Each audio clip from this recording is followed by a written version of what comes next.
Hello and welcome to Insights with Thomas Caldwell on August the 5th, 2021. Tom, today's a big day for Caldwell Securities. Yes. You placed full page, full color ads in both the National Post and the Globe and Mail. And the message is Caldwell Securities Ltd is bullish on Canada. Why? Well, there are several reasons. Well, number one, we are. We believe in this country. We believe in its possibilities. We believe in and are proud of our history in this country. We're in a period where there's an awful lot of negativity, a lot of historical judgments going on.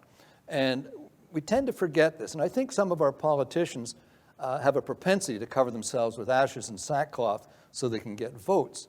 But as far as many Canadians are concerned, this is a great, great country. And when we look back, we have voluntarily fought against evil in world wars.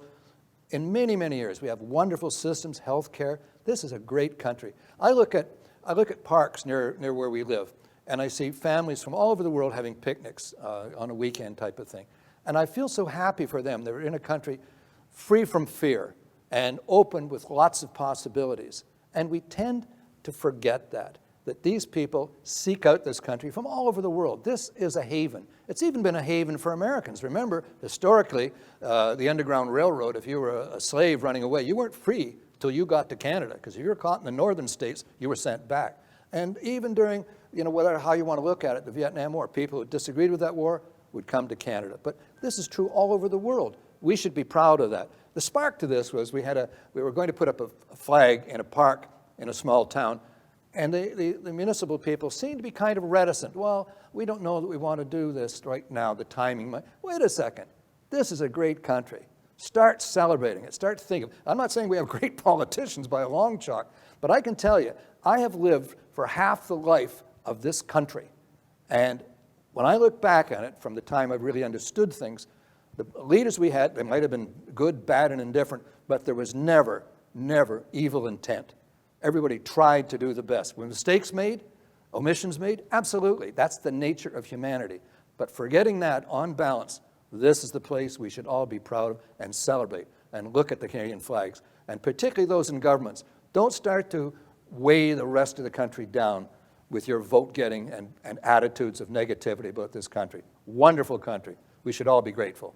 So there's a lot going on in the world, but right now, let's focus on the markets. Okay. Well, that's what I like to do. Markets are kind of interesting now. They're churning up and down on the basis of earnings. That usually means markets have plateaued a little bit. When they whisper estimates, they beat this estimate. Earnings are up, earnings are down. This is earnings season kind of thing.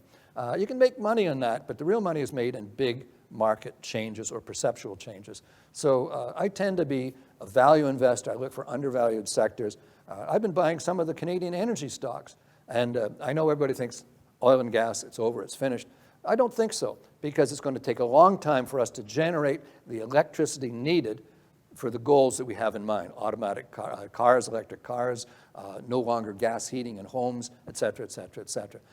We're not going to get there overnight because we can't generate that amount of electricity unless we use natural gas or nuclear. Nobody wants a nuclear plant in their backyard. So as far as I'm concerned, there's still legs to the oil and gas sector, and particularly now that the banks have cut off exploration, those reserves in the field become more valuable. So you're going to see a lot of takeovers. So that's just one area. As I said, I tend to look for things that are undervalued, that have possibilities, and I think that's one. So I'm optimistic on varying sectors, but the rest of the market's sort of churning around on these earnings releases, which is, that's exciting, but not too exciting.